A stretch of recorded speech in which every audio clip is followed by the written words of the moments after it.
Okay, so I'm going to be looking at my webcam driver.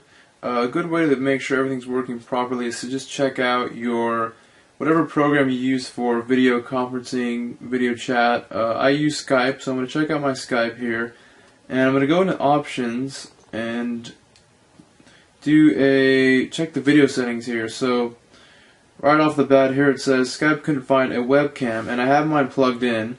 So I can tell I'm having some problems. So what I'm going to do next is check out, I'm going to close out Skype here, check out my driver settings. Here I went to control panel, then we want to go to hardware and sound, and then we want to go to device manager, see if anything looks suspicious. Alright, so when we open up Device Manager, it will automatically collapse or actually open up the devices that are not working properly. Here I see some things here with a little yellow exclamation point. One it also opened up is my Logitech QuickCam webcam here. So from here I know the name of the webcam, which is good, so I have a place to start as far as finding the right drivers to reinstall my webcam, which is probably the best idea for any hardware that's having some problems. So I'm going to go into the internet and try to go to Logitech's website. They're the ones who make my webcam. Let's just do a quick search, Logitech. And alright, first thing, let's go logitech.com here.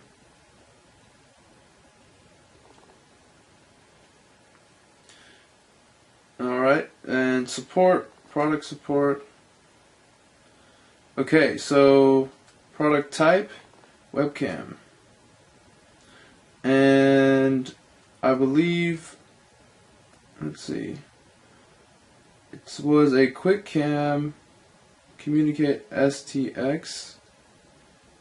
And here's a picture that does look like mine. So what I'm going to try to do, check the downloads here, see if I can find some drivers. I'm using Windows 7, so that's what I'm going to pick.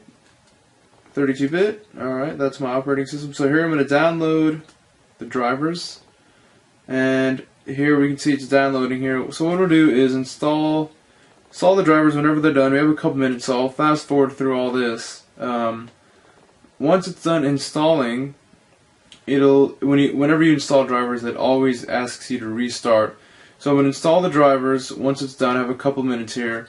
Installation will take a little while. Once that's done, I'm going to restart. So I'm going to fast forward all this for you guys, and we'll see what happens when I restart. Okay, so restarted the computer now. Installed the Logitech webcam drivers. So what I'm going to do, the only thing I really need to do right now to make sure everything's working, I'm going to open up Skype one more time, just like I did the first time, and go back to my options here and see if it works. So this is the easy thing to do, just video settings, and here it is, a webcam Logitech, and there I am. Hello. So it looks like that worked. Went to the manufacturer's website, found the drivers. If you want to save a lot of time, you check out driverdownload.org. The service basically manages and automatically updates your drivers for you, so you can save a lot of time. Thanks a lot for listening. Bye.